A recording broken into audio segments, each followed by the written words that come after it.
Untuk mendukung Belajar Bentar, kalian bisa mengklik subscribe.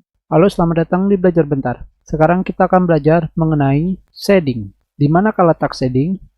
Di sebelah kiri border. Di sini. Di sini tentunya terdapat informasi atau keterangan ubah warna di belakang teks, paragraf, atau cell table yang dipilih. Yang pertama, kita buat bayangan atau shading di belakang teks dan juga paragraf.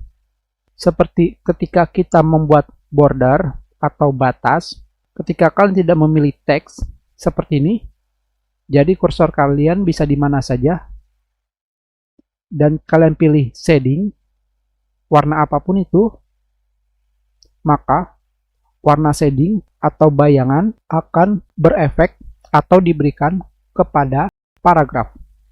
Tentunya ketika kalian memilih teks yang kalian inginkan seperti ini, dan kalian berikan shading atau bayangan, kita pilih warna yang lain, dan seperti yang kalian lihat, teks yang telah kalian pilih diberikan shading atau bayangan.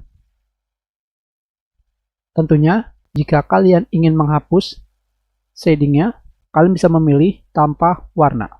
Dan seperti yang sebelumnya, jika kalian memilih shading terhadap teks, tentunya untuk menghilangkan shading pada teks yang telah kalian pilih, kalian harus memilih semuanya. Seperti ini. Dan kita hilangkan shadingnya. Hanya seperti ini saja. Dan yang terakhir adalah, kalian bisa memberikan shading atau bayangan pada cell table yang dipilih. Kita pilih. Ini adalah cell table. Kita pilih shading seperti ini. Kita pilih lagi shading seperti ini. Dan kita pilih warna yang lain seperti ini. Kita pilih warna yang ini, kita pilih warna biru.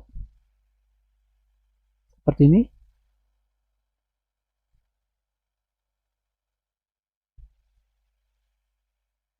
Dan kita pilih warna yang berbeda.